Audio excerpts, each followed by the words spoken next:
आदाब। मुंसिफ टीवी के खास प्रोग्राम मुल्क मिल्लत और मसाइल में आप सभी का इस्तकबाल है। मैं हूं खुर्शीद रब्बानी। M3 में आज चर्चा करेंगे त्यौहारों के मौके पर होने वाली हिंदू मुस्लिम कशीदगी पर। सवाल उठाएंगे कि क्या त्यौहार शांति के प्रतीक हैं या फिर वे सांप्रदायिक फसादों का बहाना बनते जा रहे हैं। दिल्ली के उत्तम नगर में होली के मौके पर दो ग्रुप्स में झगड़ा हुआ, यानी दो अलग अलग लोगों के बीच या दो परिवारों के बीच झगड़ा हुआ। इत्तेफाक से एक हिंदू था, एक मुस्लिम था, और इस झगड़े को हिंदू मुस्लिम दंगे की शक्ल देने की कोशिश की गई।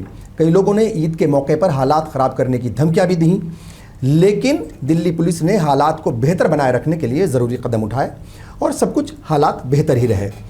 बहुत सारे लोग अब जो है वो मुस्लिम मुखालिफ मुहिम चला रहे हैं। कुछ एक लोग जो है मुसलमान ताजिरों का बाइकआउट कर रहे हैं, तो कुछ एक लोगों ने तो कई कदम आगे बढ़ करके अपने इलाकों में खंजीर पालना भी शुरू कर दिया है ताकि वे मुसलमानों को अपने से दूर रख सकें।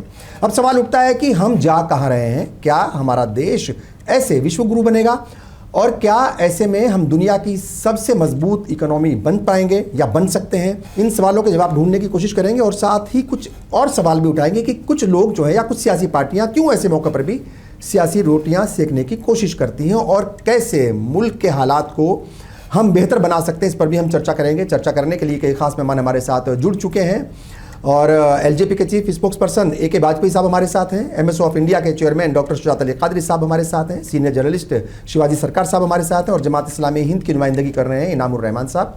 मैं तमाम मेहमानों का इस्तकबाल करता हूं। और AK वाजपेयी साहब, पहला सवाल हम आप ही से करेंगे। आपने देखा होगा कि ये मतलब एक तो नई चीज़ नहीं है कि जब भी कोई त्यौहार आता है, चाहे ईद हो, दिवाली हो, बकरीद हो, होली हो या फिर कोई दूसरा त्यौहार, रामनवमी के मौके पर भी इस तरह के जो है वो हालात पेश आते हैं। अलग अलग मौक़ों पर इस तरह के हालात जो है वो देखने को मिलते हैं। कशीदगी बढ़ जाती है, टेंशन बढ़ जाती है हिंदू मुसलमानों के दरमियान। तो जो त्यौहार है, सवाल यहाँ पर ये उठता है कि जो त्यौहार है, और ये तो अमन का, भाईचारगी का, मोहब्बत का, खुशहाली का और एक तरीके से शांति का पैगाम देने के लिए होते हैं, खुशियाँ मनाने का मौका होते हैं। इस पर भी टेंशन हो जाती है, इस पर भी टेंशन में लोग घिर जाते हैं और एक दूसरे के दुश्मन बन बैठते हैं। क्या है ये, हम मतलब इसको किस तरीके से आप देखते हो और हम जा कहाँ रहे हैं? देखिए खुर्शीद भाई, ऐसा है कि आपका सवाल जायज है, बिल्कुल जायज है कि भाई ऐसे मौकों पे इस तरह की टेंशन क्यों बन जाती है। तो देखो, हमारा तो बड़ा सीधा सा मानना है कि सरकार का इसमें कोई रोल होता नहीं। सरकार का रोल इतना सा है कि कानून व्यवस्था बिल्कुल मजबूत रहनी चाहिए। अगर कोई आपस में लड़ाई करता है तो उसके खिलाफ FIR करिए, थाने में जाइए और बगैर भेदभाव के एक्शन लीजिए। ये रोल है। लेकिन इसके साथ साथ एक रोल और भी है कि प्रिकॉशंस करनी होती है, बंदोबस्त करना होता है कि भाई वो बंदोबस्त ऐसा हो कि कहीं कोई इस तरह की वारदात ना हो जाए। सही। तो दूसरा सवाल ये कि क्या पुलिस और सरकार इन चीजों पे पूरी प्रक्रिया को लागू कर रही है तरीके से या नहीं कर रही है? क्योंकि ये झगड़े फसाद तो होते रहते हैं, परिवारों में भी होते हैं, समाज में भी होते हैं, एक ग्रुप दूसरे से लड़ता झगड़ता है, ये सदियों का सिलसिला है। लेकिन इसको इस अंजाम तक ले जाना या इस अंजाम तक सोचना कि भाई ये एक वर्ग के साथ हो रहा है या एक कम्युनिटी के साथ हो रहा है, मैं उसमें सहमत नहीं हूँ। अगर हो रहा है तो दोनों पक्षों की जिम्मेवारी है। सही। वहां के मौजूद लोग बैठ के चीजों को ठीक करें, ये होना चाहिए। लेकिन क्या ये हो पा रहा है? अगर नहीं हो पा रहा तो क्यों नहीं हो पा रहा? और अगर खाली सरकार करना चाहे तो क्या सरकार की मंशा से ये चीजें बंद हो जाएंगी? मैं इससे भी सहमत नहीं हूँ। अगर सरकारें, पुरानी सरकारों का भी रिकॉर्ड देखें तो ये तब भी हुआ करते थे, ये आज भी हो रहे हैं। तो किसी पे पैबंद लगाना या किसी पे आरोप लगाना, इसके साथ मैं नहीं हूँ। लेकिन इंसानियत का तकाजा है, सब मिलके रहें, सब भाईचारे से रहें, सबके त्योहार की अपनी अपनी इंपॉर्टेंस है। ईद आपके लिए जरूरी है तो रामनवमी हमारे लिए जरूरी है। तो उन हादसों को रोकना समाज के मौजूद लोगों की भी उतनी जिम्मेवारी है जितनी कि पुलिस और सरकार की है। तो क्या हम अपना फर्ज निभा रहे हैं? क्या हम ऐसा माहौल बना रहे हैं कि त्योहार से पहले जाके सबके सद्भावना की बात करें और उनको आगाह करें कि इस तरह की कोई घटना ना हो? देखिए, समाज में सब तरह के लोग हैं। बिल्कुल सही। ये मानते चलते हैं कि कुछ माइंडसेट हैं जो उद्दंड होते हैं, ये हमेशा रहे, इसमें नई बात तो नहीं है हमको लगाती। लेकिन सरकार का स्लोगन जो सबका साथ, सबका विकास और सबका प्रयास है, ये खाली सरकार का नहीं है। ये सम्राट अशोक के जमाने में आपको याद होगा, बड़ा भारी कलिंगा युद्ध हुआ था और उसके बाद सम्राट अशोक ने सब कुछ त्याग दिया और उन्होंने कहा कि नहीं, युद्ध से कुछ नहीं होगा, लड़ाई झगड़े से कुछ नहीं होगा, समानता करिए, धर्म करिए, सेकुलरिज्म करिए, सबका सम्मान करिए, तो वो ये सरकार लागू कर रही है। सरकार को कटघरे में खाली खींचने से तो नहीं ठीक है, सॉल्व होने ठीक वाला है। नहीं। हालांकि ये बात भी सच सरकार है कि सरकारें अगर चाहें, सरकारें कोई भी हो, कोई भी सरकार हो, सरकारें अगर चाहें तो फिर पत्ता भी नहीं हिल सकता। दंगे तो बहुत बड़ी बात है। और ये सरकार, बीजेपी की सरकारें जिन जिन सूबों के अंदर है, जिन जिन राज्यों में है, वो क्लेम करती हैं इस बात को बड़ी मजबूती के साथ। और अच्छी बात है ये कि जब से अलग अलग सूबों में उनकी हुकूमतें हैं तो दंगे पहले के मुकाबले कम हुए हैं। तो हुकूमतें और सिस्टम और प्रशासन तो ऐसी चीज़ है कि जो रोकने में बड़ी मदद कर सकती हैं। ये बात बिल्कुल ठीक है। मैं वापस आऊँगा आपके पास। और इनामुर रहमान साहब, आप कैसे देखते हैं ये जो अलग अलग मौक़ों पर, अलग अलग त्योहारों पर ये जो दंगे होते हैं या टेंशन बढ़ जाती है अलग अलग कम्युनिटीज़ के बीच, इसको आप कैसे देखते हैं? और ये बात भी सच है कि टारगेट भी किया जाता है। मतलब ऐसा तो नहीं है कि मतलब सब कुछ अच्छा ही है, ख़राब लोग भी हैं। जैसे वाजपेयी साहब भी कह रहे थे कि हर तरह के लोग हैं समाज में, और वो हर तरह के लोग हर तरफ हैं। ऐसा भी नहीं है कि कोई एक कम्युनिटी के लोग या कोई एक मज़हब के लोग उससे पाक है, नहीं, उस तरह के लोग सब जगह हैं। तो क्यों त्योहारों के मौके पर, अलग अलग अच्छे मौक़ों पर क्यों ये टेंशन बढ़ती है? पहले हम वजूहात जानना चाहेंगे। और कैसे बताएंगे आप, ताकि फिर जो है उसका इलाज भी ढूंढ पाएँ? देखिए, मुझसे पहले हमारे जो पैनलिस्ट साथी ने बात रखी, आधी बात से तो उनकी मुझे इत्तेफाक है कि ये ऐसा नहीं है कि पहली बार हो रहा है और इससे पहले सरकारों में नहीं हुआ। सही। तो आजादी के बाद से ही इसकी तारीख है, फसादात होते रहे हैं, छोटे बड़े फसादात होते रहे हैं। लेकिन उनकी दूसरे वाले हिस्से से मुझे बिल्कुल भी इत्तेफाक नहीं है, जिसमें उन्होंने कहा कि सरकार की कोई जिम्मेदारी नहीं है, ये तो समाज में होता रहता है जहाँ लोग रहते हैं।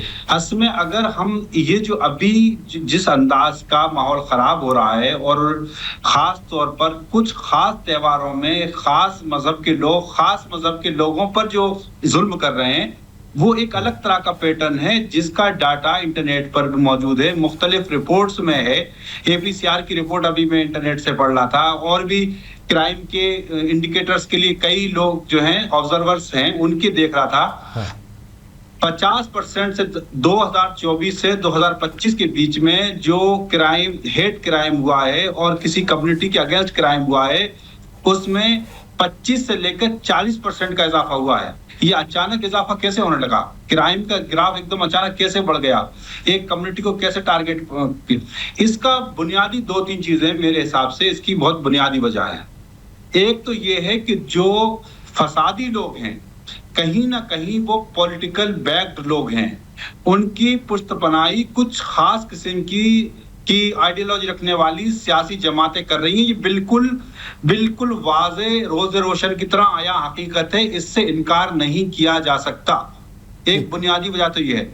दूसरी बात ये कि ऐसे सोशल मीडिया इन्फ्लुएंसर और ऐसे बाज़ टीवी चैनल्स जिनका काम ही नफरत फैलाना है, वो उससे पहले और उसके बाद ये खून की होली का जो टाइटल दिया था, खून की होली का जो स्लोगन दिया था, अगर इसको सोशल मीडिया या मीडिया इसको स्पेस नहीं देता, तो पूरे मुल्क में एक अजीब किस्म की बेचैनी का माहौल हुआ था। उसमें मीडिया भी कहीं ना कहीं जिम्मेदार रोल है, बिल्कुल, इसमें कहीं कोई शक नहीं है। तीसरी बात, मीडिया, सोशल मीडिया और इन्फ्लुएंसर जो है उनका रोल है, इसमें कहीं कोई दो राय नहीं है। हाँ, तीसरी बात मैं समझता हूँ कि खास किस्म की आइडियोलॉजी जो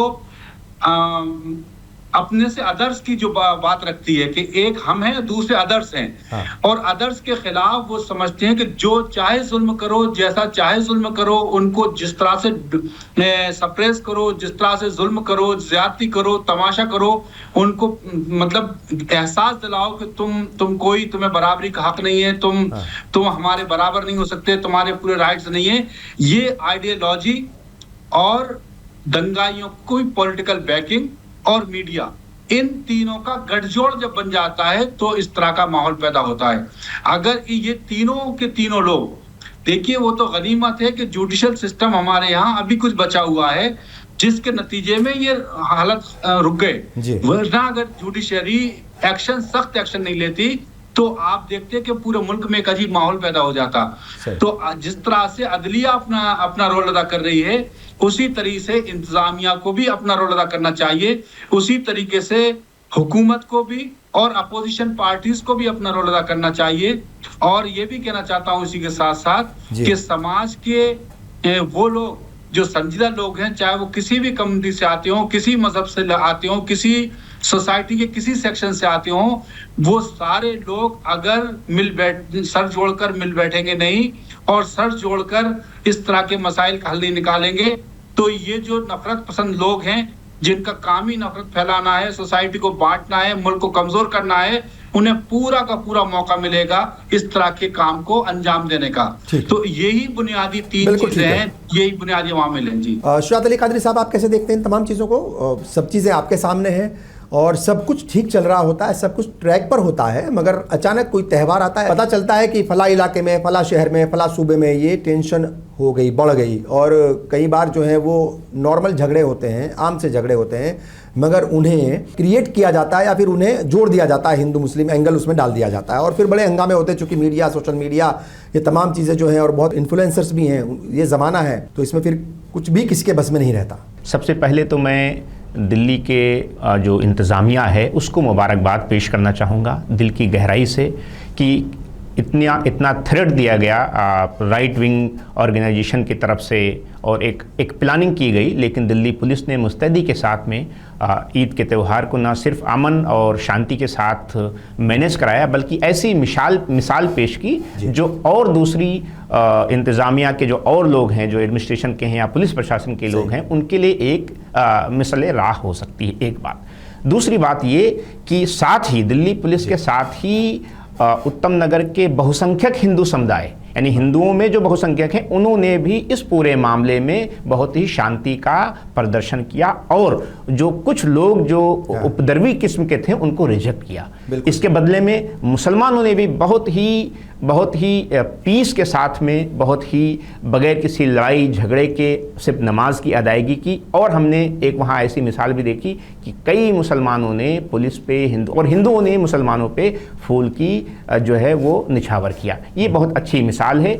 हम यहाँ से बहुत कुछ सीख सकते हैं। अब ज़रा इस पूरे पैटर्न पे जिसके हम आप बात कर रहे हैं उस पर ज़रा हम गौर करके देखें। देखिए होता क्या है कि इस तरह की जब घटनाएं, जब भी कोई त्यौहार आता है, चाहे वो ईद हो या बकरा ईद हो या मुहर्रम हो या इवन रामनवमी हो या इस तरह की चीज़ हो, एक पैटर्न है। वो पैटर्न ये है कि बहुसंख्यक समुदाय में अल्पसंख्यक समुदाय के लिए भय का माहौल पैदा किया जाए और ये बताने की कोशिश की जाए कि जो अल्पसंख्यक समुदाय है इससे आपको खतरा है, इससे आपको डर है। और ये कोई अचानक नहीं है, ये कोई ऐसा नहीं है कि किसी एक ने कह दिया और ऐसा हो गया। इसके पीछे एक पूरा पैटर्न काम करता है। उस पैटर्न में राइट विंग के ऑर्गेनाइजेशंस लगती हैं, उनके इन्फ्लुएंसर्स लगते हैं, उनके बड़े बड़े सोशल मीडिया हैंडलर्स हैं, वो इसको प्रमोट करते हैं और फिर उसका असर हम ज़मीन पे देखते हैं। लास्ट टारगेट उनका क्या होता है? उनका मकसद सिर्फ यही है कि बहुसंख्यक समुदाय के अंदर मुसलमानों के लिए, बिलखुसूस मुसलमानों के लिए उनको एक अलग दिखाओ कि वो अलग हैं, हम हमारे में से नहीं है, उनका कल्चर अलग है, उनका रहना खाना पीना सब चीज़ अलग है और वो हम में समाहित नहीं हो सकते हैं। ये उनका मेन मोटो है।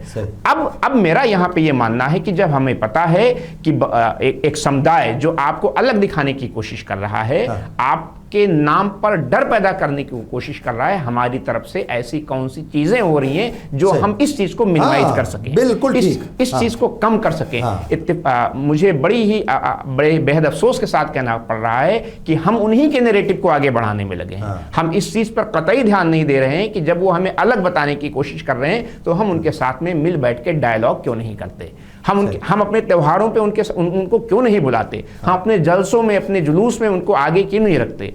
हमें ऐसे इकदाम उठाने होंगे तभी हम उनके नैरेटिव को फेल कर पाएंगे। अगर हम जिस इंटेंसिटी के साथ नफरत उधर से आ रही है उसी का जवाब उसी इंटेंसिटी या उससे ज्यादा हम देने लगेंगे तो नफरत हवा देगी, बढ़ेगी, वो तो बढ़ेगी। इसका सॉल्यूशन नहीं हो सकता। इसका बेहतर जवाब यही है कि हम उनके साथ अपने आप, देखिए इस्लाम की अगर बात करें, इस्लाम बहुत ही कल्चरली ओरिएंटेड रिलीजन है। मजहब इस्लाम में कल्चर को मना नहीं किया गया है। अगर उसके अंदर फहाशी या ऐसी कोई चीजें ना हो, आप कल्चरली अटैच हो। मैं इंडोनेशिया की यहाँ मिसाल दूंगा। इंडोनेशिया का मुसलमान आप देखिए, वहाँ पे दूसरे मजहब के क्रिश्चियंस भी रहते हैं, हिंदू भी रहते हैं और भी दूसरे वहाँ ट्रेडिशनल जो एथनिक कम्युनिटी वो भी रहती है, लेकिन वहाँ पे आप देखिए कि उन्होंने अपने इस्लाम अपनाया, पूरा एज इट इज इस्लाम लिया है, शाफई मसलक के मानने वाले हैं, लेकिन उन्होंने जो इंडिजीनियस इंडोनेशियन कल्चर था उसको नहीं छोड़ा है।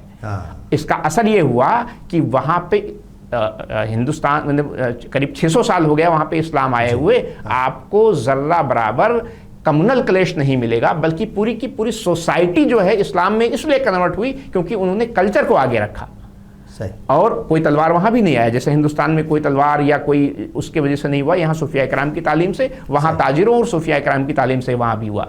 यहाँ हिंदुस्तान में क्या हुआ कि हमने कल्चर को थोड़ा सा अलग रखा। इंडोनेशिया में पूरा जब उन्होंने इंडोनेशियन कल्चर अपना लिया, पूरा का मुल्क मुसलमान हो गया। तो भारतीय मुसलमानों को, हमारे लीडरान को, समाजी मिल्ली जो लीडर हैं उनको समझना चाहिए कि आप कल्चर को आगे बढ़ाएंगे जितना, उतना उनका जो एजेंडा है उसको फेल कर पाएंगे। अब सवाल कल्चर को लेकर के भी देखिए बहुत सारी गलतफहमियां हो जाती हैं। मतलब फिर लोग समझते हैं कि क्या बकरीद पे ऐसे हिंदुओं को शामिल करना कल्चर का हिस्सा हो सकता है कि जो मतलब जो है प्योर वेजिटेरियन है, या फिर मुसलमान जो है वो खुल करके वैसे ही होली मनाएं, वही सब हुड़दंग करें, तो क्या वो कल्चर का हिस्सा है? तो ये भी देखना पड़ेगा, इसमें भी क्या बंदिशें बहुत जारी हैं, बहुत सारी चीज़ों को देखना भी पड़ेगा कि किससे नफ़े नुकसान है और कहीं मतलब जो है तालमेल बने वो बिगड़े नहीं। बल्कि शिवाजी सरकार, आप भी हमारे साथ जुड़ चुके हैं, मैं चाहूँगा आप उस पर रोशनी डालें कि ये जो हालात जो है वो ख़राब हो जाते हैं ऐसे मौक़ों पर, जबकि खुशहाली का मौका होता है, अमन और पीस का पैगाम देने का मौका होता है, खुशियां मनाने का मौका होता है, अच्छे कपड़े पहनते हैं, घरों को भी साफ सुथरा करते हैं, मगर दिल मैले हो जाते हैं। वजह क्या है? ये असल वजह क्या समझ में आती है आपके? बातें इतनी आसान नहीं है जितना हम करने की कोशिश कर रहे हैं, या जितना हम कोशिश कर रहे हैं हाँ नेचुरली एक टीवी चैनल पे बैठ के जी, कि कोई ऐसी बात ना निकल जाए कि कल हमारे लिए परेशानी हो जाए। बात सही है, आजकल के जो ध्यान तो रखना पड़ेगा हालात चल रहे हैं, ध्यान तो रखना पड़ेगा। जी बेशक, मैं उसकी बात नहीं कर रहा हूँ, मैं थोड़ा सा उससे आगे जाना चाहता हूँ। हाँ। वजहों पर अगर हम नहीं जान, सही बातें अगर हम करें जी, तो हम कोई प्रॉब्लम्स का जो है सॉल्यूशन नहीं ढूंढ सकते। हमें सॉल्यूशन ढूंढना है। सही। सॉल्यूशन जो है, देखिए ये इंडियन सब कॉन्टिनेंट, ये इंडोनेशिया नहीं है, मलेशिया नहीं है। सही। और इंडियन सब कॉन्टिनेंट एशिया का हिस्सा होते हुए भी बड़ा अलग है। सही। ये भी सही है, ये कहा जाता है कि हिंदुस्तान में कुछ मजहबे जो है तलवार के बल पे नहीं है, ये भी सही नहीं, ये सब जानते हैं। अभी अगर हम यहाँ से पुरान कलियर चले जाए, यहाँ से रुड़की में है, वहां पे कुछ किताबें हैं, उसमें सारा बयान है कि बलबन ने कैसे रातों रात एक धर्म को फैलाया। तो है ये सारी चीजें जो हकीकत है, हमें उसके मतलब नहीं है। आजादी के बाद हिंदुस्तान अलग है, पर आजादी के ठीक पहले 1946 का जो एक सिंड्रोम रहा है, जो पार्टीशन की शुरुआत जहां से हुई, और पार्टीशन सिर्फ मजहबों का नहीं हुआ, मुल्क का नहीं हुआ, पार्टीशन दिलों का हो गया। सही। और आज तक वो जुड़ नहीं पाया है। आज अगर आप देखें तो आज की जो हुकूमत है, इसके बारे में आप बार बार जिक्र कर रहे हैं, वाजपेयी जी जिक्र कर रहे हैं और कह रहे हैं वाजपेयी जी की हुकूमत का कोई गलती नहीं है। हुकूमत की गलती तो कभी होती नहीं है, आज तक कभी नहीं हुई। अच्छा। हुकूमत जब भी जो भी कुछ करती है वो अपने हिसाब से करती है, सब कुछ अच्छा ही होता है। सही। उसका वो अपने को सब कुछ अच्छा कर ही लेती है, इसलिए हुकूमत के बारे में बात करने का कोई तुक नहीं है। पर एक चीज हमें समझना पड़ेगा, हुकूमत अगर न चाहे तो कुछ नहीं हो सकता। अब हुकूमत का बुलडोजर जो है उसको भी मजहबी कीड़ा चढ़ा हुआ है, वो एक ही तरफ क्यों जाता है? या जो उनके खिलाफ में है उन्हीं के पास बुलडोजर पहुंचता है। हाँ। हुकूमत इस तरह से काफी सेकुलर है, इसमें कोई अंदाज सही है। पर हमें एक चीज समझना पड़े, अगर आज बांग्लादेश में कुछ होती है, वहां के माइनॉरिटीज पर कुछ हमला होता है, पाकिस्तान में होता है, फिर भी हिंदुस्तान पर आता है। क्यों? क्योंकि भले ही मुल्क की दीवारें बन चुकी हों, मुल्क की जहन नहीं बनी। सही। और वो जो मुल्क की जहन है, कहीं भी कुछ होता है तो दूसरी तरफ उबाल आता है। सही। और इस उबाल को रोकने के लिए न तो किसी सियासी पार्टियों ने कोई कोशिश की, न कोई मजहब के जो बरखुरदार हैं उन्होंने कोई कोशिश। तो जब तक देखिए यहाँ पर एक चीज जो है, हमारा डायलॉग टूटा हुआ। सही। हमारे दिल अलग अलग हैं। हाँ। अभी 2 दिन पहले मैं दिल्ली में एक ईद मिलन के फंक्शन में गया था। दिल्ली के सारे एलिट वहां थे, सभी मजहबों के थे, पर बात हो रही थी कि भाईचारा रहना चाहिए। हाँ। जब अब ये बातें कहते हैं, ये साफ हो जाता है कि भाईचारे में कहीं ना कहीं कमी आ गई। सही। तो हम जो है, हमें अगर सारी चीजों को वाकई, मैं चाहता हूं कि देखिए, मेरा बचपन में से भी मैं देख रहा हूं दंगे होते रहे हैं, हम क्या किसने किया मैं उस पर नहीं जाता, सही। और 90 तक तो दंगे बहुत ज्यादा होते रहे। 90 के बाद भी बॉम्बे वगैरह में कई दंगे हुए हैं, और कहीं ना कहीं अगर आप देखेंगे बॉम्बे के जो दंगे हैं या कहीं के भी दंगे रहे हों, तो कहीं ना कहीं सारा जो है मजहब के खटास के वजह से ही हुआ है। सही। और हमें सवाल ये है कि देवबंदी हैं, बरेलवी हैं, तमाम हिंदू धर्म के तमाम शंकराचार्य हैं और तमाम लोग हैं, ये लोग कभी साथ बैठकर क्यों नहीं बात करते हैं? कोई पहल उठा ले, देवबंदी उठा ले, बरेलवी उठा ले, कोई सच बात है। उठा ले, वो डायलॉग तो करना पड़ेगा। बिल्कुल ठीक है शिवाजी सरकार, बहुत सही सिमत में आप जा रहे हैं, बात बिल्कुल ठीक है आपकी। मैं वापस आऊंगा चूंकि हम सॉल्यूशन की तरफ बढ़ेंगे आखिर में। पहले ना डायग्नोज करना बहुत जरूरी है कि असल में इश्यूज क्या हैं और उन इश्यूज को क्रिएट करने में कौन कौन से ऐसे लोग हैं या कौन कौन सी ऐसी मशीनरी है जो रोल अदा कर रही है, उसको समझना भी बेहद जरूरी है। और AK वाजपेयी साहब देखिए, अब तो फिल्में भी बनने लग गई हैं, एक नैरेटिव क्रिएट किया जा रहा है, नैरेटिव बनाने की कोशिश होती है। अब इतिहास में क्या कुछ हुआ है उससे आज के दौर में उसकी सजा आज के लोगों को, आज के नौजवानों को या आज की नस्लों को क्यों मिले? इतिहास में जो गलतियां किसी ने की होंगी तो उसकी सजा जो है, क्या वो मुझे मिलनी चाहिए या डॉक्टर शुजात अली कादरी साहब को मिलनी चाहिए या किसी और को मिलनी चाहिए? नहीं, जो हो गया उसे सबक ले करके हम आगे जरूर बढ़ें। तो नैरेटिव बिल्डिंग जो है वो एक बड़ा मसला हो गया है। फिल्में बन रही हैं और बहुत सारी जो है वो वेब सीरीज भी बन रही हैं। और फिर जैसे अभी जिक्र हुआ कुछ देर पहले, इनाम साहब जिक्र कर रहे थे और डॉक्टर शुजात अली कादरी साहब ने भी कहा कि इन्फ्लुएंसर्स हैं, बहुत सारे सोशल मीडिया के, डिजिटल मीडिया के मतलब हैंडलर्स हैं जो इसी काम में लगे हुए हैं, और मीडिया का जो रोल है वो तो सबके सामने है।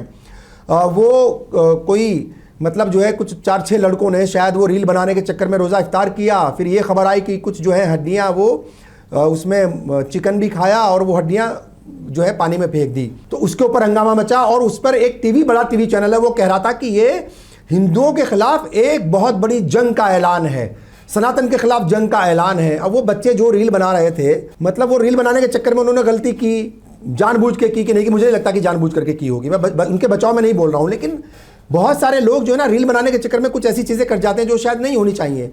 तो फिर ऐसे में मीडिया, सोशल मीडिया, इन्फ्लुएंसर्स और इन सब का रोल भी बड़ा तगड़ा रहता है। और फिर उस पर मज़े की बात ये, जिस तरफ इशारा कर रहे थे शिवाजी सरकार की, जो बुलडोज़र है उसका रुख जो है वो एक ही सिमत में होता है, एक ही तरफ होता है। तो पुलिस और प्रशासन का रवैया भी फिर जो है वो जानिबदाराना होता है, सौतेला रवैया होता है। ये तमाम चीज़ें हालात को ख़राब करने में किस तरीके से रोल अदा कर रही है? तुलसी साहब, ऐसा है कि बुलडोजर की ना आंखें होती हैं, ना नाक होती है, ना कान होती है। हाँ। बुलडोजर जो चला करते हैं वो संविधान, लेकिन जो बैठ कर तो चला रहा है और जो ऑर्डर दे रहा है उसके तो सब कुछ है। मैं वही बता रहा हूँ ना, रूल बुक के हिसाब से चला करते हैं। हाँ। अगर आप भारत का सुप्रीम कोर्ट ये कह देगा कि सरकारी जमीन को आप खाली करा सकते हैं, उसके लिए कोई नोटिस देने की जरूरत नहीं है, तो रूल बुक बन गई। और रूल बुक बन गई तो वो ये थोड़ी देखेगी हिंदू है मुस्लिम है क्या है। अगर सरकारी जमीन पे बना हुआ है तो उसको गिराने की पावर है उनको। ना हमें ये नहीं समझ आ रहा कि एक आंख से क्यों देखा जा रहा है चीजों को। हाँ। कौन सी सरकार ऐसी रही है, इंक्लूडिंग ये सरकार, जो रूल बुक के हिसाब से काम नहीं करेगी, ये संविधान के हिसाब से काम नहीं करेगी। देखिए इस देश की खूबसूरती है, ये रिटर्न लॉ जो है ब्रिटिशर्स देके गए हमको। हाँ। इस बात को आप अप्रिशिएट करिए, और वो आज भी उतने ही संवर्धित हैं जी। आज भी सरकार है, राज्य सरकार, केंद्र की सरकार, पुलिस ऑफिसर, जुडिशियल ऑफिसर, सब उसी रूल बुक के हिसाब से चलते हैं। हाँ, मिसयूज तो होता है, दवाई सही काम भी करती है और दवाई कई बार गड़बड़ भी करती है। तो वो इस तरह के केसेस अगर आते हैं उनको हाईलाइट करके और आप कम्युनिटी के खिलाफ या कम्युनिटी के अगेंस्ट कहेंगे तो ये बात ठीक नहीं है। समाज को सही चलाने के लिए सिर्फ एक ही तरीका होता है, वो होता है रूल बुक, नंबर 1। नंबर 2, समाज खुद भाईचारा करता है। समाज के जो मौजूद आदमी होते हैं वो उसका प्रचार प्रसार करते हैं, उसको लागू करते हैं। अच्छा, काम ठीक है। करना अच्छा, एक दो चीजें और बिल्कुल मैं आपसे एग्री करता हूँ, बिल्कुल एग्री करता हूँ। आपने देखा होगा संभल में आखिरी जुमे से पहले जो सीओ साहब थे उनके साथ कुछ और अधिकारी भी बैठे हुए थे, वो एक कमेटी को बुलाते हैं, जो अमन कमेटी हर जगह होती है, कुछ एक लोगों को बुलाते हैं, उसमें कुछ नौजवान भी थे, और मुझे लग रहा था कि वो अमन कमेटी के लोग हैं कि नहीं है, ये भी एक बड़ा सवाल था। खैर उन्होंने कुछ लोगों को बुलाया, और वो भाषा आपने सुनी होगी, वो बात उनकी सुनी होगी, वो कह रहे हैं कि हम रेल बना देंगे, रील बनाएगा तो कोई जो है वो, अगर किसी को जाना है तो वहाँ चले जाओ, ईरान चले जाओ, और हम जो है वो ये कर देंगे, ना जाने मतलब किन किन अल्फाज का इस्तेमाल हुआ। रूल बुक तो उन्होंने भी पढ़ रखी है, उन्होंने भी संविधान की शपथ ले रखी है। अब सवाल यह है कि क्या यही बातें वो दूसरे धर्म के लोगों को बोल सकते हैं? नहीं बोल सकते, क्योंकि जो हुक्मरान हैं वो उस आइडियोलॉजी को इस वक्त सपोर्ट कर रहे हैं। तो इसका मतलब यह है कि जो पुलिस प्रशासन है वो भी वैसी ज़बान बोलेगा, वैसे ही रवैया करेगा, हम ठीक कर देंगे, रेल बना देंगे और ये तमाम चीज़ें कर देंगे। आप बताइए मतलब ये कैसे चलेगा? दूसरी बात, मैं देख रहा था दिल्ली के अंदर जो है, एक तो ये कि जो मुस्लिम ताजिर हैं, मतलब जो सब्जी वाले हैं या फेरी वाले हैं या दूसरा सामान बेचने वाले हैं, उनकी कई जगह एंट्री बैन करने की बात हो रही है। और कुछ लोग जो है वो, मैंने कहा था कि वो पिग फार्मिंग करने लग गए, अपने घरों में जो है वो पिग भी पाल रहे हैं कि ताकि कोई मुसलमान ना यहाँ आ जाए। मैंने खुद जो है वो टीवी पर देखा, मतलब अलग अलग वीडियोज़ में भी देखा। और एक महिला बोल रही है मतलब ऐसी बातें कि मुसलमानों को दूर रखना है। तो ये जो जहर वहां तक पहुंचा है, इस जहर को पहुंचाने वाले कोई तो लोग होंगे, और इसको खत्म करना भी बेहद जरूरी है। तो खुर्शीद भाई ऐसा है, मैं इसके लिए पूरी तरीके से समाज को खुद जिम्मेवार मानता हूँ। हाँ। चाहे वो मीडिया हो, चाहे वो धर्मगुरु हो, चाहे मौजूद आदमी हो, चाहे नेता हो, चाहे कोई हो, ये सबका रोल होता है। कंबाइंड एक्सरसाइज है ये, माफ करना। और जो गंगा जमनी तहजीब हमारी हुआ करती थी, आज भी जिंदा है, आगे भी रहेगी, लेकिन उसका श्रेय जाता है समाज को। हाँ। समाज आपस में इतना प्रेम भाव रखा करता था, वो क्यों गायब हो रहा है? सरकार तो नहीं गायब कराना चाहती, सरकार का उसमें कोई रोल भी नहीं है। अब इस तरह की हरिद्वार वाली जो घटना आप बता रहे हैं, हाँ। वो जाने अनजाने में हो या जानबूझ के हो, ये कौन तय करेगा? क्या किसी धर्म गुरु की ये कहा कि भाई ये इस तरह की घटना नहीं होनी चाहिए? क्यों नहीं कहा? क्यों अपनी जिम्मेदारियों से भाग रहे हैं? क्यों अपने संस्कारों से परे जा रहे हैं? ठीक है, बड़ा आसान है दूसरे को ब्लेम करना। सरकार का एजेंडा ये हो ही नहीं सकता। हाँ, पॉलिटिकल पार्टी का हो सकता है, किसी ऑर्गेनाइजेशन का हो सकता है, लेकिन सरकार के लिए सिर्फ और एक सिर्फ संविधान ही किताब उसकी बाइबल होती है। और अगर संविधान के हिसाब से नहीं चलेगा तो दूसरा न्यायालय बैठे हुए हैं, और न्यायालय में भी जिला न्यायालय से लेकर सुप्रीम कोर्ट तक है। तो इन चीजों को काहे के लिए चेक एंड बैलेंसेस बनाए गए हैं बकायदा। लेकिन अब हो क्या रहा है? समाज की जिम्मेवारी से समाज के मौजूद लोग पीछे हट रहे हैं। वो किस सरकार ने फिल्म बनाई? अभी आपने जिक्र किया फिल्म का, किसी फिल्म का मैंने तो देखी नहीं है, तो क्या सरकार ने बनाई?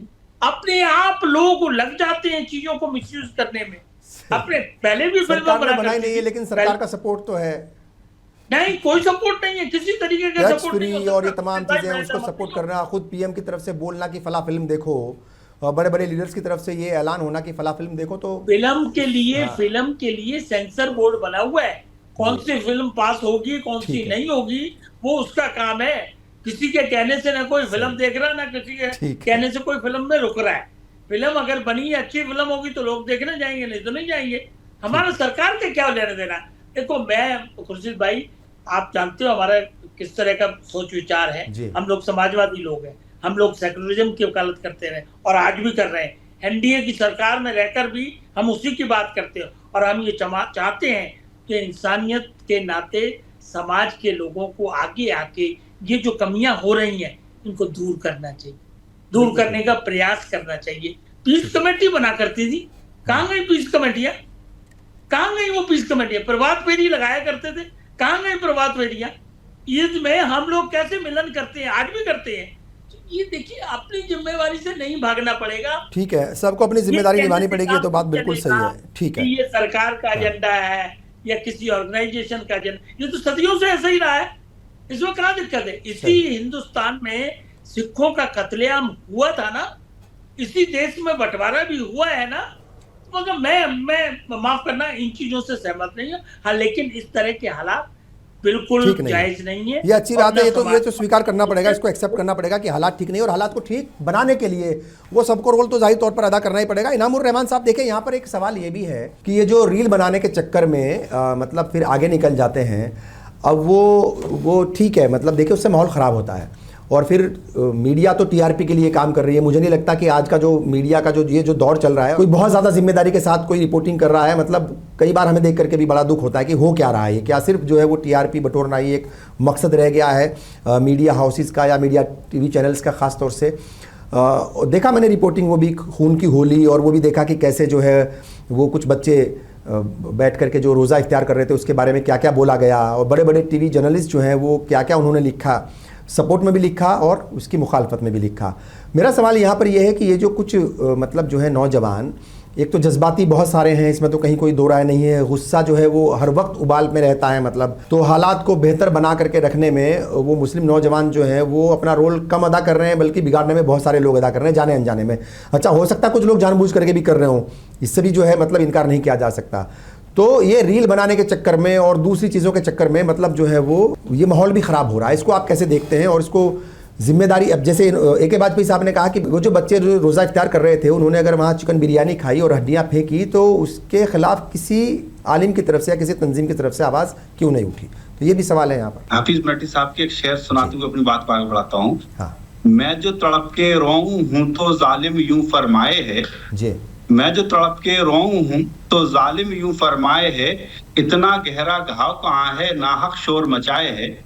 मोहतरम, हाल ये है कि वो बच्चों की इफ्तार की जो वीडियो जो सोशल मीडिया पे वायरल हुई, उसकी पूरी इफ्तारी भी बच्चे दिखा रहे हैं। हाँ। कहाँ वो हड्डियां हैं, कहाँ वो हड्डियां फेंक रहे हैं। मुझे तो ऐसा लगता है वो वीडियो बनाने का मकसद भी एक कम्युनल हार्मोनी था कि हम यहाँ पर गंगा के अंदर किसी नदी पर, किसी पहाड़ पर, किसी दरिया पर, सूरज पर, चांद पर, पेड़ों पर, जमीन पर किसी एक मजहब की इजारादारी तो नहीं है। सही। तो जब सबको ये इख्तियार हासिल है तो इलाहाबाद में रहने वाले या गंगा जहां जहां से नदी बहती है वो सबके लिए उसी तरह से बराबर है। सही है। ठीक है, किसी का उससे मजहबी ताल्लुक भी हो सकता है। तो दूसरी बात, ये बार बार दस्तूर का और कॉन्स्टिट्यूशन का हवाला दिया जा रहा है, ज़ाब्ते का हवाला दिया जा रहा है, सर्विस बुक का हवाला दिया जा रहा है। ये बताइए कि जब अंबेडकर साहब ने दस्तूर हिंद को पेश किया पार्लियामेंट के सामने, कॉन्स्टिट्यूशन असेंबली के सामने पेश किया, अब निफाज के लिए जाना है, उस वक्त उनकी जो स्पीच थी उसमें एक बात उन्होंने कही थी, वो इतनी जबरदस्त बात है जो आज भी बहुत रिलेवेंट है। उन्होंने कहा कि ये में दस्तूर जो हमने बड़ी मेहनत से तैयार किया है आज हम आपके सामने पेश कर रहे हैं, असल ये नहीं है जो कुछ लिखा है, असल तो इस पर मुनासिर करता है कि इसको निफाज करने वालों की नीयत क्या है। सही। अगर नीयत सही ना हो तो ये कागज का टुकड़ा है जिसको कि रद्दी की टोकरी में डाल दिया जाए। और अगर ये दस्तूर खराब भी हो और निफाज करने वालों की नीयत और इरादा उसमें ईमानदारी हो तो फिर एक खराब दस्तूर से भी एक अच्छा मुल्क बनाया जा सकता है। तो मामला ये नहीं है दस्तूर में क्या लिखा है।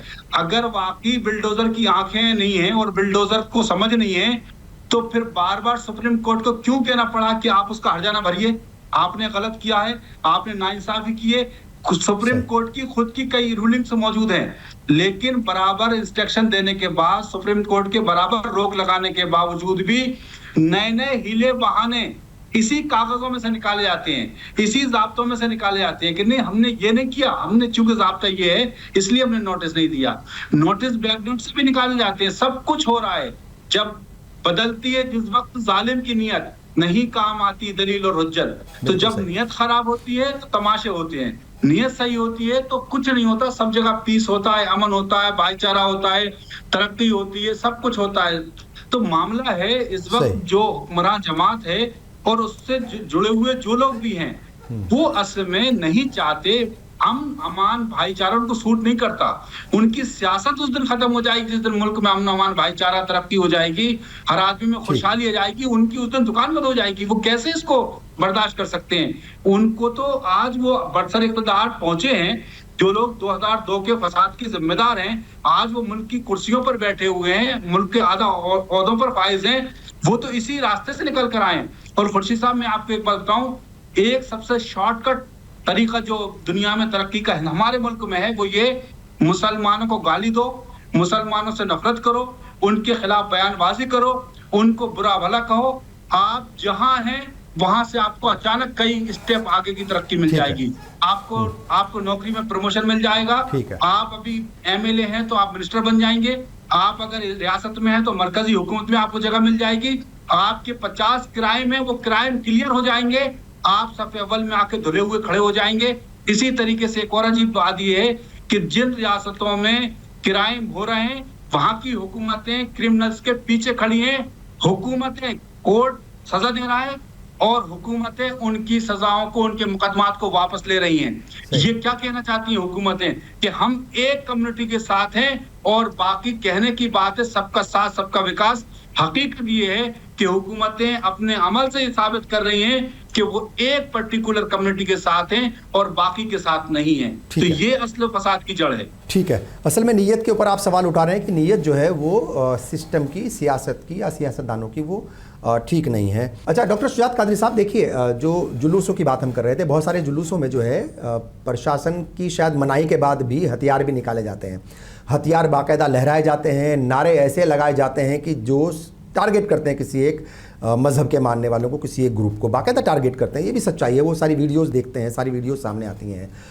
तो जुलूस जो है वो किस लिए निकाले जाते हैं? अमन और शांति के लिए, या उनका कोई त्यौहार है या कोई अच्छा मौका है उसके लिए जुलूस निकाले जाते हैं, या फिर वो डराने के लिए निकाले जाते हैं? देखिए, आज जो इस वक्त हिंदुस्तान का जो टाइम है वो हिंदुस्तानी मुसलमानों के लिए बहुत ही क्रिटिकल है और अमन, पीस, शांति, ये सारी जिम्मेदारी की सबसे ज़्यादा ज़रूरत वो मुसलमानों की है।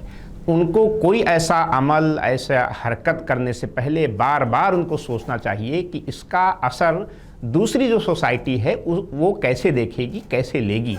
इनामुर रहमान साहब ने जो बात कहा कि गंगा में उन लड़कों ने अफ्तार किया, वो हो सकता है कम्युनल हार्मनी को बढ़ावा देने के लिए कर रहे होते।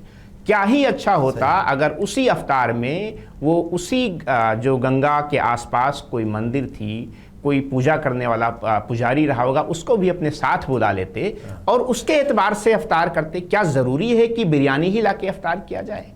हमारे सूफियाए कराम की तालीमात देखिए। आप तो राजस्थान रहे हैं, आप जानते हैं कि राजस्थान में कितनी ऐसी दरगाहें हैं जहाँ पे नॉन वेज का खाना और खाकर यानी जो लंगर चलता है वो नॉन वेज होता ही नहीं है, सिर्फ वेजिटेरियन होता है। और कई बुजुर्गों ने अपने वसीयत में लिखवाया कि हमारे यहाँ हमेशा जब भी लंगर चलेगा तो वेजिटेरियन होगा, क्योंकि ऐसी जगहों पर सभी मजहब के, सभी मसलक के मानने वाले आते हैं तो उनकी दिल आज़ारी ना उनको खाना मिले। तो मेरा कहने का मतलब यहाँ पर यह है कि आज के टाइम पे जिम्मेदारी हमारी ज़्यादा है। हमें समझना होगा, हमें सोचना होगा, फिर उसके एतबार से हमको अपने अंदर बदलाव करना होगा। हम दूसरों को दोष कब तक देते रहेंगे? हम जबकि हमें ये बात पता है कि वो हमें टारगेट कर रहे हैं और सिस्टमेटिक और प्लानिंग के तहत टारगेट कर रहे हैं और उनका इंस्टीट्यूशंस भी उसके साथ दे रहे हैं। जब हम ये सब जानते हैं फिर हम अपने अंदर बदलाव क्यों नहीं लाते? नंबर एक। अब आपने जो सवाल रखा है, देखिए आप ये जो जुलूस और जो ये रैली या ये सब चीज़ें निकलती, पहले देखिए इनका मकसद क्या होता था कि सपोज दैट कि ईद मिलादुन नबी का जुलूस निकलता था या रामनवमी की निकलते था, तो लोग एक सिंबॉलिक तौर पर निकालते थे कि उनका एक त्यौहार है और उसको एक स्पिरिचुअलिटी, एक अध्यात्म की तरह एक थोड़ी खुशी हो जाएगी, इस पर्पज से निकालते थे। दूसरा मोटिव कोई नहीं होता था। लेकिन अफसोस ये है कि पिछले कुछ सालों में दोनों कम्युनिटी की तरफ से इस बात पर ये दूसरा मकसद इसमें आ गया है कि हम अपना जो है वर्चस्व कैसे बढ़ाएं या दिखाएं, अपनी ताकत का मुजाहरा करने। आप देखिए कि रामनवमी पे पहले आपको तलवारें नहीं नजर आती थी, अब आप देखिए सरेआम रामनवमी में तलवारों का जो है खुला खेल होने लगा है, तरह तरह के हथियार आ गए हैं। दशहरा के दिन जो है आप देख लीजिए कि दशहरा में जो है वो शस्त्र पूजन जो है होता था, लोग घरों में कर लेते थे, कहीं उसकी बाहर नुमाइश नहीं होती थी, लेकिन अब ओपन होने लगा। बाकायदा बांटी भी जाती है तलवारें भी, एक जमाने में तो त्रिशूल दीक्षा भी चली है यहाँ पर। जी चली, और अभी तलवारें बांटी जाती हैं। और अभी आपने देखा कि यूपी में जो प्रतापगढ़ वाले राजा भैया जिनके नाम से जाने जाते हैं, उन्होंने कितनी तलवारें हथियार जमा करके और उसका पूजन किया। तो अब जो चीजें होने लगी हैं उनका मकसद अपने मजहब से प्यार, अपने मजहब से लगाव ना रह करके बल्कि दूसरे मजहब के लोगों को किस तरीके से नीचा दिखाया जाए, नीचा दिखाया जाए, डराया जाए, उनको एहसास कमतरी का शिकार बनाया जाए, ये रह गया है। इसको बदलना होगा। जुलूस का जुलूस जो पहले निकलते थे, देखिए 2-3 चीजें होती थी। पहले पीस कमेटी की मीटिंग होती थी, उसमें रूट डिफाइन होता था, सही, और उस रूट के बाद अगर कोई जाता था तो उस पर कार्रवाई होती थी।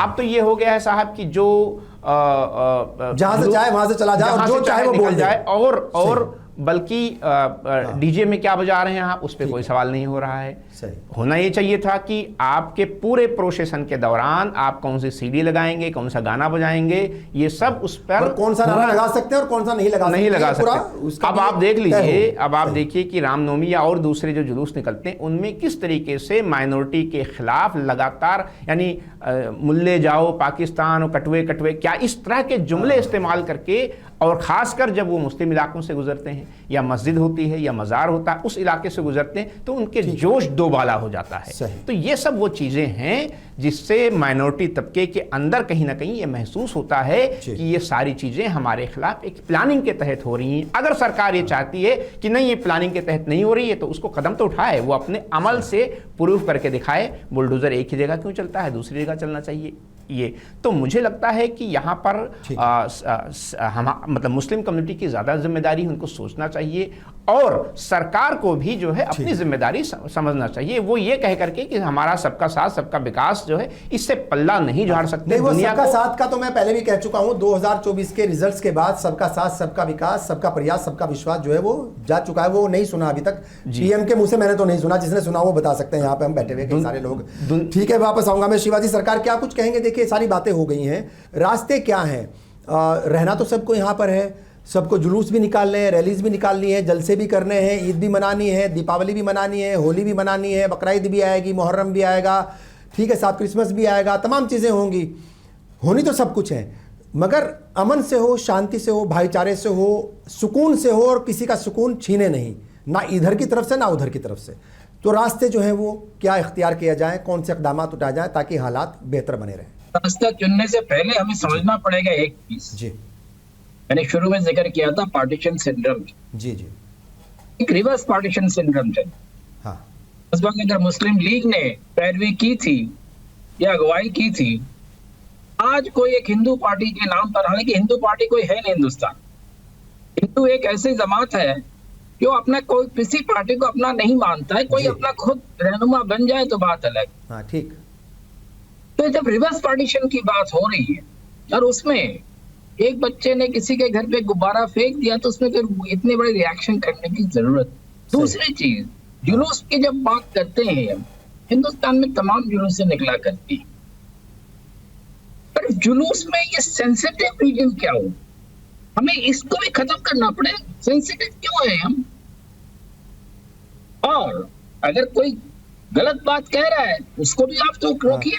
नहीं, उसमें यह है कि अगर मुहर्रम का जुलूस निकल रहा है, आपकी बात आप अपनी जगह बिल्कुल ठीक है कि ये क्या है, संवेदनशील, अति संवेदनशील इलाका, मगर ये है कि अगर मुहर्रम का जुलूस निकल रहा है तो एक तो आम रास्ता है जहाँ से सब लोग जा रहे हैं, एक तो ये है, एक दूसरा कोई पर्टिकुलर हिंदू कम्युनिटी के लोग रह रहे हैं, उन्हें पसंद नहीं है कि उनके इलाके से गुजरे वो, या फिर जुलूस मोहम्मदी वो वहाँ से गुजरे, या फिर जो है आप वो रामनवमी का जुलूस निकाल रहे हैं किसी मुस्लिम इलाके से और फिर मस्जिद के सामने जा करके वो फिर नारे लगा रहे हैं, या मुस्लिम मंदिर के सामने जाकर के नारेबाजी कर रहे हैं, नारा तकबीर अल्लाहू अकबर कर रहे हैं, तो उसकी ज़रूरत कहाँ है? तो फिर वो तो तय करना पड़ेगा सिस्टम को कि कौन सा इलाका सही है, कौन सा सेंसिटिव है, कौन सा नहीं है, तो वो तो करना पड़ेगा। उसमें कहाँ दिक्कत है? यही बात कह रहा हूँ। हाँ, मैं बिल्कुल यही बात कह रहा हूँ।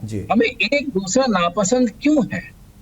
क्योंकि आज भी हम पार्टीशन सिंड्रोम में जी रहे हैं। हाँ, हम एक दूसरे को अपना नहीं समझते। ठीक है, हम एक दूसरे से, लोग कहते हैं प्यार मोहब्बत नहीं है हमें। हाँ, सही माने में अगर मजबूरी में रह रहे हैं बात सब। करें, हमें नफरत है एक दूसरे से, ठीक है, और उस नफरत को हम कैसे खत्म करें इस पर हमें बात नहीं करते हैं।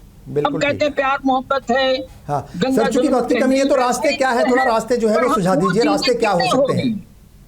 नफरत को कैसे हम खत्म करें, ये बातें हमें करनी पड़े। ठीक है, बिल्कुल ठीक है। इनामुर रहमान साहब, क्या आपको लगता है रास्ते क्या हैं? चूँकि जैसे मैंने जिक्र किया सब कुछ यही है, ये देश है, ये देश जो है वो मुख्तलिफ़ किस्म के मज़ाहिब के मानने वालों से मिलकर के बना हुआ है। जैसे हम अक्सर जिक्र करते हैं कि एक बेहतरीन फूलों की क्यारी है जिसमें मुख्तलिफ़ किस्म के फूल हैं, अलग अलग खुशबुएँ हैं, अलग अलग रंगत है, अलग अलग जो है किस्में हैं। तो सबको रहना तो यही है, किसी एक जो है वो फूल को या किसी एक जो है झाड़ी को निकाल करके फेंक तो बाहर सकते नहीं है। रास्ते क्या है? रास्ते तो कहीं ना कहीं वो निकालने पड़ेंगे, और रास्ते आपको और हम सबको ही निकालने हैं। अभी कई बातें बड़ी अच्छी आई, लेकिन कुछ बात ऐसी आ रही है जो हमने बुनियादी रूट कॉज बताया था कि ये सब का नतीजा क्या निकलता है, कहीं ना कहीं हम भी उससे मुतासर हैं। मसलन ये बिरयानी की हड्डियों की बात, ये किसने देखी? सिर्फ मीडिया में चली तो हम मुतासर हो गए। गुब्बारे की वजह से लड़ाई हुई उत्तम नगर में, किसको मालूम है ये बात वहां नहीं थी, लेकिन हाँ, उसके बारे में ये है कि उनकी पुरानी रंजिश थी आपस में दोनों ग्रोह की, और दोनों का ताल्लुक राजस्थान से है। राजस्थान में भी वो एक ही शहर के और एक ही इलाके के रहने वाले हैं। जिस मीडिया को हम यहाँ कह रहे हैं, कॉज बता रहे हैं, उसी से हम खुद इन्फ्लुएंस हो रहे हैं।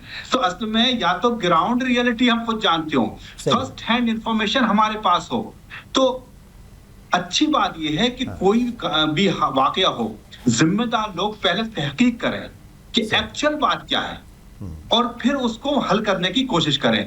अगर हम सुनी सुनाई बातों पर, अफवाहों पर आ गए तो फिर कभी तो मसले का हल नहीं होगा और हालात बेकार ही होगा मसले का।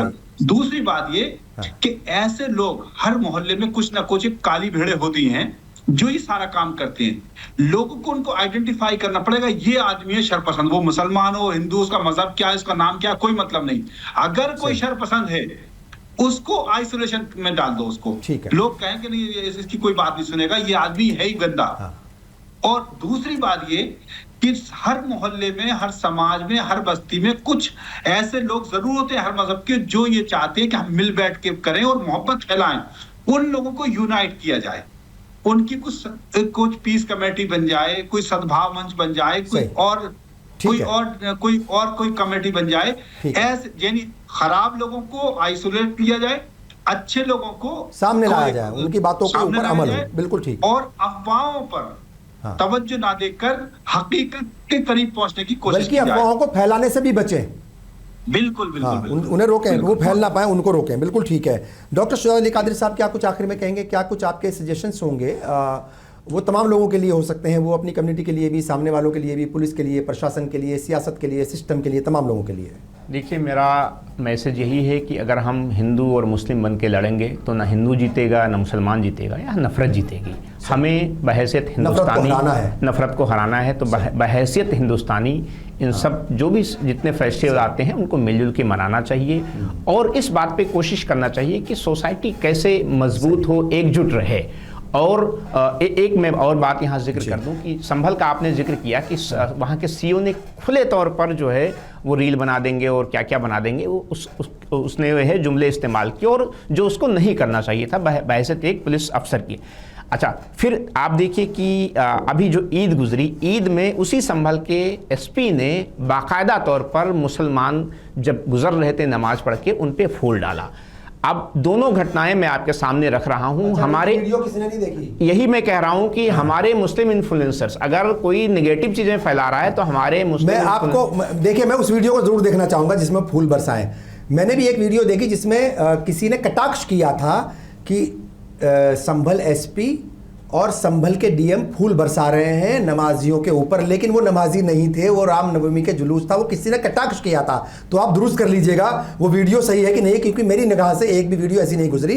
एक आदमी ने, वो राजस्थान के हैं जिन्होंने लिखा था, उन्होंने कटाक्ष किया था क्योंकि संभल के एसपी गैर मुस्लिमों के ऊपर जो है फूल बरसा रहे थे, तो वो कटाक्ष किया था कि देखिए ये ईद वालों के ऊपर कर रहे हैं। तो इसको जरा देख लीजिएगा। वो पहला वो भी वीडियो मौजूद है। मैं यही कहना चाह रहा हूं, उस वीडियो को जरूर दीजिएगा हमें भी। हाँ, वो मेरे तक भी नहीं पहुंचा। वीडियो मौजूद है जिसपे उन्होंने रामनवमी के दौरान किया था। अच्छा, चलिए ये छोड़ देते हैं। मान लीजिए नहीं है, हालांकि है, लेकिन फिर भी मान लीजिए नहीं है। अभी देखिए कि इसी सोसाइटी में जहां एक तरफ नफरत फैल रही है, आपने देखा होगा कि कितनी जगहों पर आम नॉर्मल हिंदू समुदाय ने मुसलमान जब नमाज पढ़ के बाहर निकल रहे थे फूल बरसाए। राजस्थान में तो हर साल होता है ईदगाह, आप वहां जानते हैं। उसके अलावा कितनी शहरों से खबरें इस बार आई, तो ये इस बात का भी तो संकेत है कि सोसाइटी एक जैसी नहीं है, अच्छाई है। तो अब अच्छाई है तो हम अच्छाई को कितना प्रोपेगेट कर रहे हैं। और अच्छाई इतनी ताकतवर होती है, अच्छाई इतनी मजबूत होती है कि 10 लोगों की भीड़ में अगर एक दीपक नाम का शख्स आ जाए अच्छाई करने पर, तो वो सब पर भारी पड़ जाता है। ये भी सच्चाई है। चलिए, जाहिर तौर पर देखिए, जीत तो अच्छाई की होनी है, जीत सच्चाई की होनी है,